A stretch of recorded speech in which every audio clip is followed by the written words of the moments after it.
একটা দেশ যেখানে তরুণদের কণ্ঠস্বরই বদলে দিল ইতিহাস। নেপালের রাস্তায় ছড়িয়ে পড়েছে রক্ত, ধোঁয়া আর ক্ষোভের গর্জন। ঠিক সেই মুহূর্তেই পদত্যাগ করলেন প্রধানমন্ত্রী কেপি শর্মা ওলি। গেল সোমবার থেকে শুরু হওয়া বিক্ষোভে ছিল অন্য যে কোনো আন্দোলনের চেয়ে ভিন্ন।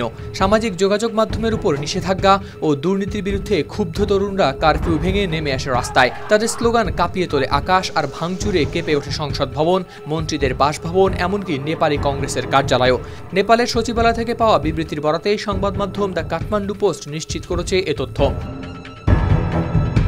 কিন্তু সেই প্রতিবাদের ভয়াবহতা ছিল বেশ করুণ। পুলিশের গুলিতে নিহত হয় অন্তত ১৯ তরুণ, যাদের মধ্যে শিক্ষার্থীরাও ছিল।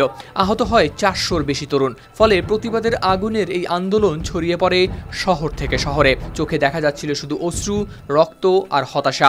আর তাদের দাবি দুর্নীতি ও প্রাতিষ্ঠানিক ব্যর্থতার অবসান। এই মৃত্যুর দায় এড়াতে পারেনি প্রধানমন্ত্রী ওলিও, যিনি জুলাই ২০২৪ থেকে নেপালি কংগ্রেসের সমর্থনে চতুর্থবারের মতো হয়েছিলেন প্রধানমন্ত্রী। এই দীর্ঘ ৪ দফায় ক্ষমতায় থাকা এই নেতা শেষ পর্যন্ত তার সচিবালয়ের মাধ্যমে দেন পদত্যাগের ঘোষণা। তার রাজনৈতিক জীবন শেষ হলো, কিন্তু শেষ হলো না প্রশ্নগুলোর উত্তর। কেন নিরস্ত্র তরুণদের বিরুদ্ধে প্রাণঘাতী শক্তি ব্যবহার হলো? কেন প্রতিশ্রুত স্থিতিশীলতা আর সমৃদ্ধি রয়ে গেল অপূর্ণ স্বপ্ন হয়ে? হাওলাদার শামীম, RTV।